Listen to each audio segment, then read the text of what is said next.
Welcome back to the channel. Today's discussion about the latest and greatest iteration to the U.S. Air Force fleet, which is the Boeing F-15EX, or as the Air Force officially calls it, the Eagle II. Now, this specific aircraft belongs to the 96th Test Wing with the aircraft serial number 20-0003, or better known the EX-3, along with the other aircraft called the EX-4, and those two aircraft were part of the Lot 2 procurement, with deliveries expected between the end of fourth quarter of fiscal year 2023 and the first quarter of fiscal year 2024.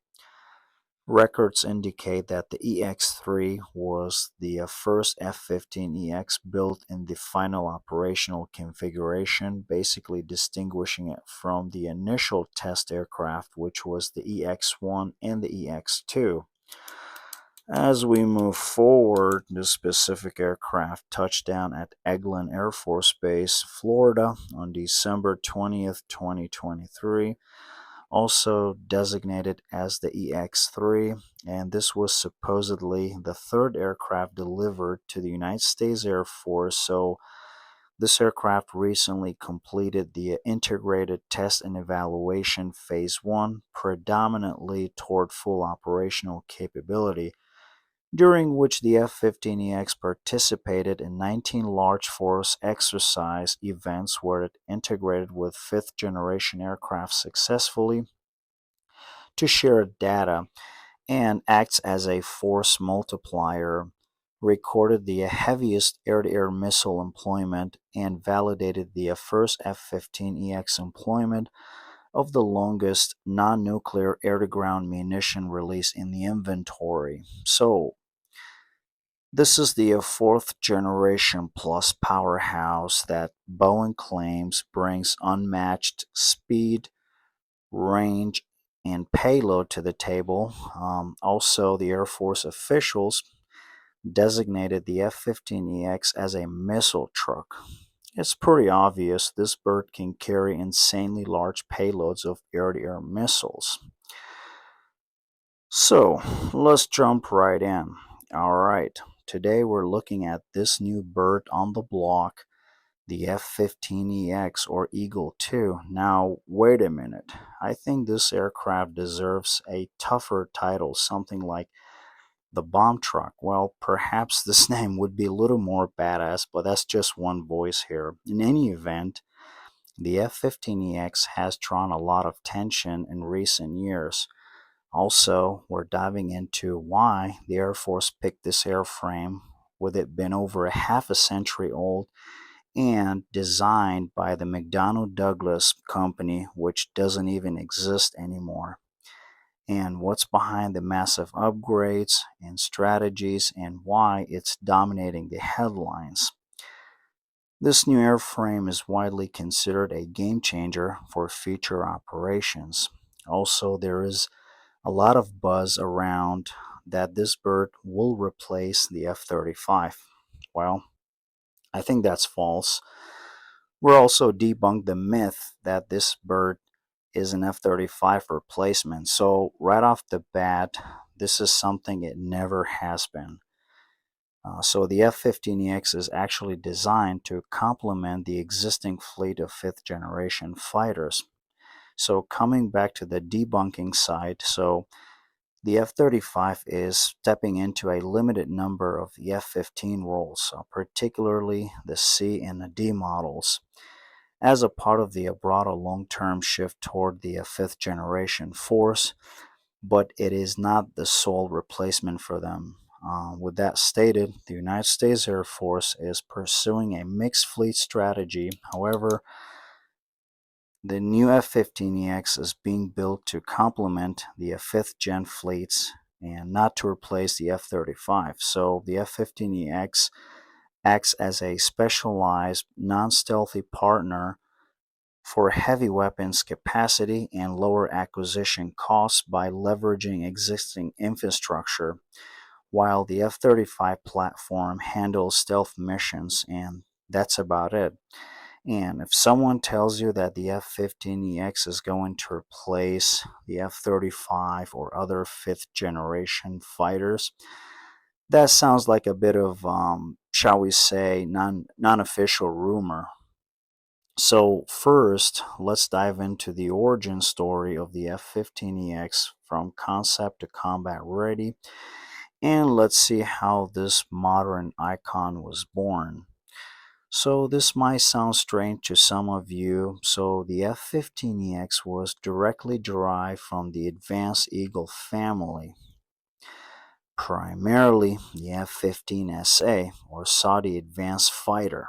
So the F-15SA was specifically developed for Saudi Arabia, and also the subsequent variant, which was I think called the F-15QA, and that variant was specifically designed for Qatar Air Force. Anyway, the F-15SA was the first variant to introduce key features, which was basically used in the subsequent EX models, including digital fly-by-wire flight control systems, also with the additional weapon stations on board and a revised wing structure. So back in 2011, Saudi Arabia signed an agreement through the U.S. government's FMS program, or better known, the Foreign Military Sales, and consequently, the U.S. Department of Defense, or DoD, awarded a contract to Boeing to produce and upgrade the aircraft, and also to acquire 84 new Boeing F-15SAs, and also upgrade 68 existing F-15S. This landmark deal, finalized around December 29th, 2011, was part of the larger $29.4 billion contract and marked a major modernization of the Royal Saudi Air Force, basically covering hardware, software, and training. In a nutshell, so giving the approving success of this platform, the United States Air Force concluded utilizing the existing Boeing production line based on the F-15SA variants. So this decision allows the United States Air Force to start receiving this new airframe immediately without reestablishing production capabilities, generally bypassing high research development costs, which make total sense for the Air Force to choose this airframe rather than building a new airframe from scratch, and avoid lengthy development cycles. As we move forward, so you might wonder, what is so interesting about the F-15EX? Well, I'm glad you asked. First of all, this is not your grandpa's F-15 that you recognize. This one is totally different, got better engines and better avionics, but its features set benchmark for what modernized fourth generation fighters can achieve. At a first glance, it might look like a traditional Eagle, but underneath the surface is loaded with cutting edge technology and design elements that rival even some fifth generation fighters. However, we'll get to those elements shortly. Now, let me kick this part out of the way. Again, why the F-15EX being choosing over making more F-35s or F-22s? That's a great question. So, the Air Force selected the F-15EX Eagle II, as noted above, to complement, not to replace, the F-35s or F-22s, primarily due to the lower procurement slash operating cost, faster delivery, and superior weapons capacity. As a missile truck, the F-15EX addresses urgent capacity gaps, basically replacing aging the F-15C/D models. As those models approaching nearly 50 years of service life, however, these airframes expected to remain in operational until 2030 and beyond. Over 75% of the fleets faces significant structural fatigue, and this is why the EX models are entering service as a direct replacement for aging fatigue airframes that have reached their safe operational limits. So, what is like going from the F-15C or E to EX? So check out this example, folks. The only analogy I came up with, it's basically like if you're driving 1969 Porsche 911 that you've had for over 40 plus years, and then all of a sudden you upgraded to a new 2025 Porsche 911. It's still Porsche, it drives similar, but it has a lot more power, probably it handles slightly differently, and of course a lot more buttons to push and touch screens. But one of the notable differences on the F-15EX is the engine's power. So it's powered by two General Electric F110GE129 afterburning turbofan engines, and I think it's about 30% increase in terms of thrust, which ultimately allows the pilot's ability to get high and fast and execute tactics, and probably would be a lot more difficult to conduct those kind of tactics on, let's say, in the C models. Also, those engines allow the aircraft to maintain maneuverability and high speed even under a full weapons configuration. Moving on, this new airframe offers a cost-effective, high payload capacity. However, for non-stealth operations, the other reason is the cost efficiency. The F-15EX is cheaper to produce and maintain and fly per hour compared to the F-35 and F-22, which offers a significant reduction in operational costs. Also, the high capacity slash payload, since the Eagle 2 serves as a missile truck capable of carrying a heavy air-to-air missiles as well as air-to-ground ordnance, which surpassing the payload capacity of the F-35 and the F-22. The other keynote is the Air Force. They don't need a new training infrastructure because it is an evolution of existing platform. Further, the Air Force does not require extensive retraining or new infrastructure to integrate the F-15EX. Now, let's check out the payload of this platform. So the F-15EX slings 29,500 pounds of weapons across 23 different hard points, and we're talking in a single mission. So to put that in perspective, that's more than empty weight of entire F-16. Folks, so we're not talking about theoretical specifications here. So Boeing engineers didn't just add more pylons to an existing design. They completely redesigned the wing structure with the digital fly-by-wire control system that basically eliminate the flutter problems that plagued the earlier F-15 variants. So the new fly-by-wire system can push the aircraft to its hairiest limits without any issues. Moving forward, the F-15EX can carry a staggering 22 air-to-air missiles in a full combat configuration. Holy cow, you heard that right. 22. That's more missiles than most countries have operational fighters in their entire air force. It's pretty staggering numbers, right? Also, it's being tested with the ability to carry a heavy hypersonic missiles, including a GBU-28 bunker busters, you name it, not to mention the Raytheon AN/APG 82 or ACER radar, which locks on targets from miles out. Folks, some of these specs are confidential, but I'm doing my best here. But one of the major advantages on the APG-82 ACER radar, it just shows the entire picture of the battle space or battlefield, unlike the other traditional radars out there that we see on the, let's say, on the legacy fighters, which only shows the sections of the battle space, but this one shows the entire picture. Nevertheless, there is literally nothing can hide from this bird, particularly carrying a 22 AIM-RAMS air-to-air missiles. Yeah, with all these missiles on board, folks, That's a lot of firepower you can bring into the fight. This bird will lights up the battle space as soon as it shows up. I mean, this bird is so damn good and probably can blow anything out of the sky that isn't meant to be there, especially if we're talking about handling flanker situations. As we all know, the flankers family fighters such as the Su-27 or Su-30, Su-35, etc.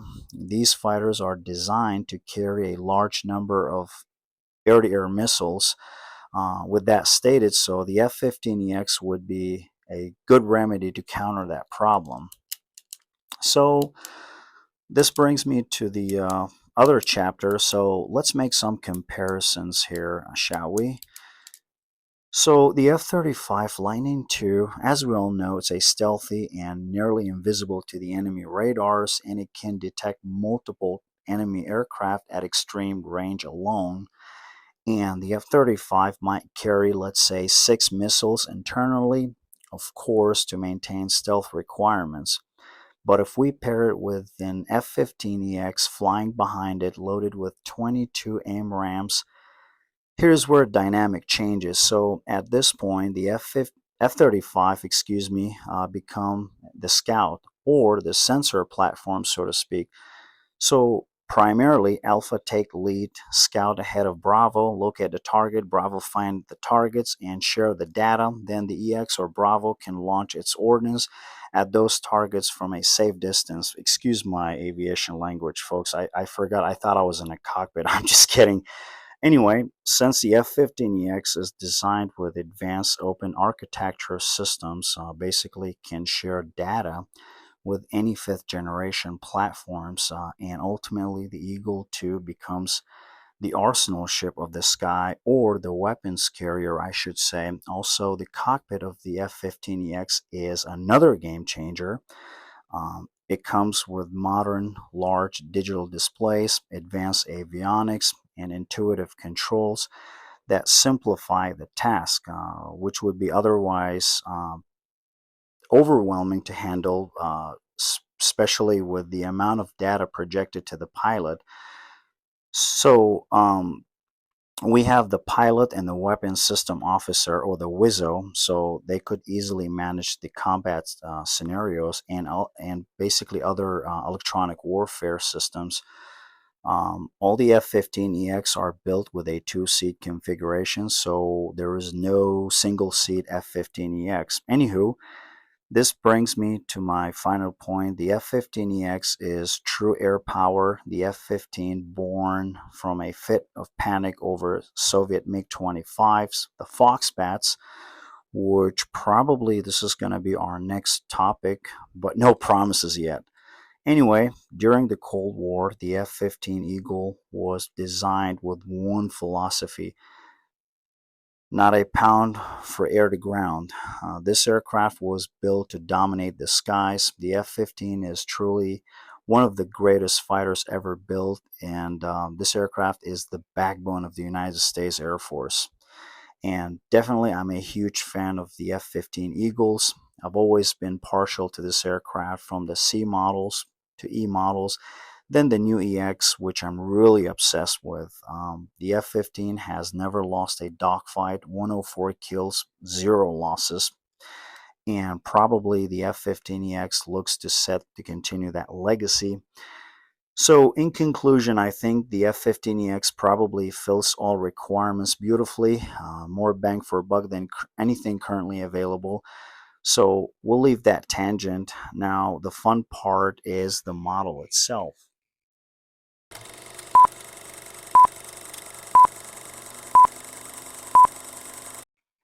Let's get down to the nuts and bolts of this model, shall we? As you can see, this is from Hobbymaster in 1/72nd scale. The model number is HA4568. This model, mainly made out of die cast, of course, with some plastic components. As far as this release goes, overall, I think it's a fantastic model, especially considering all the ordnance and the details it comes with. So just heads up, folks, this model is configured strictly for air-to-air combat configuration. You won't get any air-to-ground ordnance. However, in my opinion, this is much more realistic configuration, which I know this is might not be everyone's preference. So the model equipped with a total of 18 air-to-air missiles, specifically 16 AIM-120 AMRAAMs, air-to-air missiles, and 2 AIM-9 Sidewinder missiles.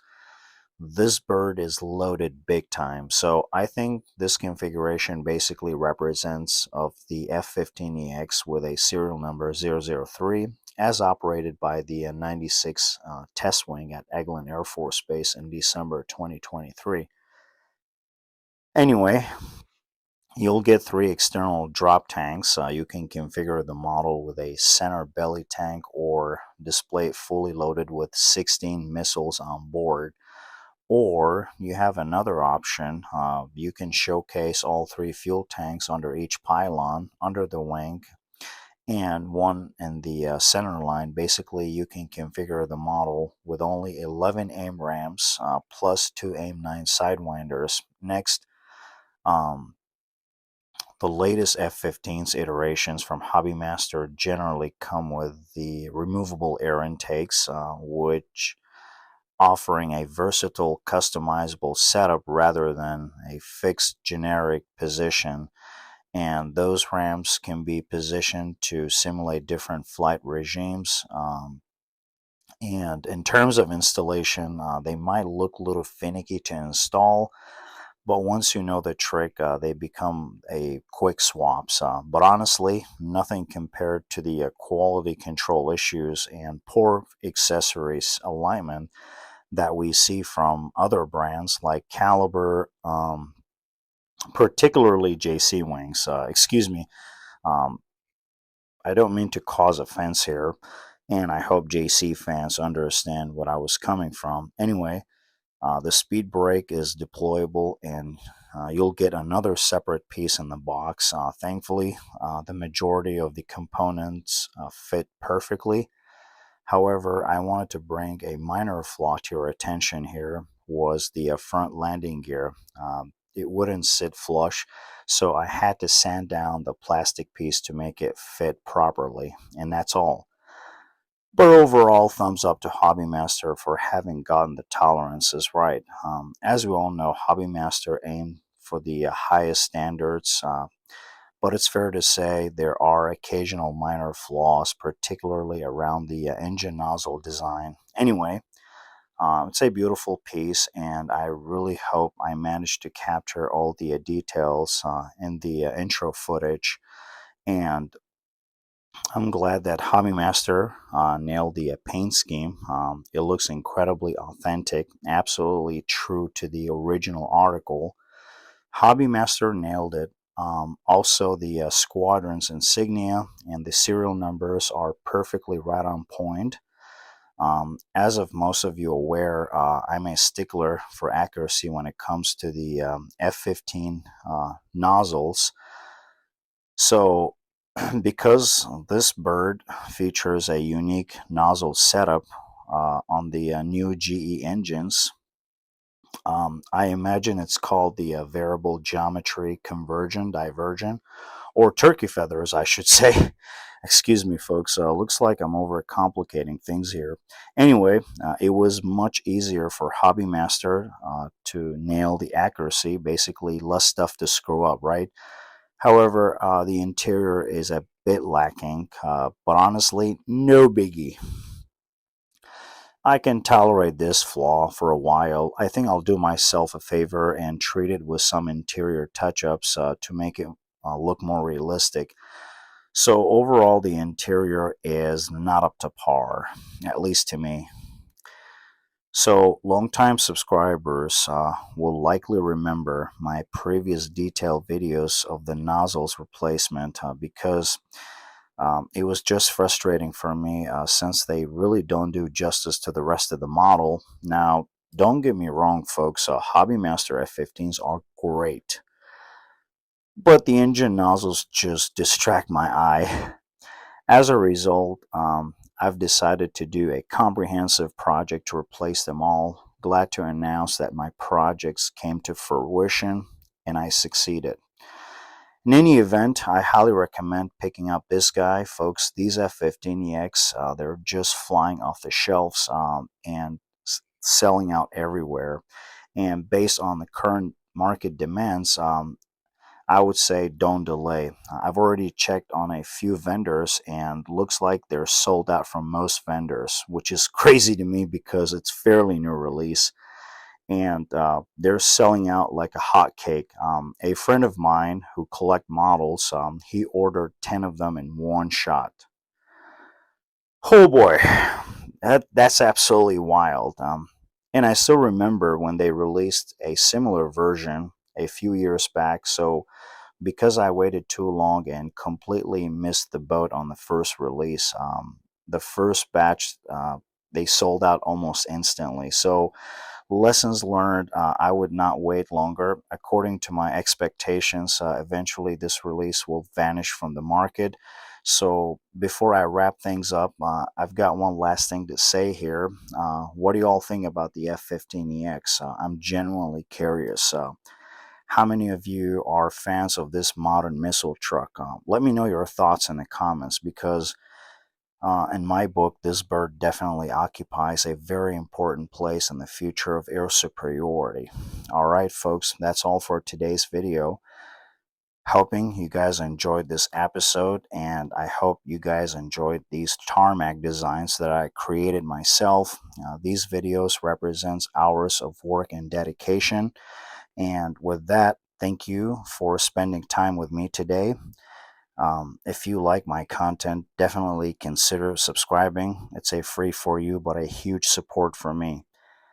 Don't forget liking the video and stay tuned for the next review. Thanks for watching.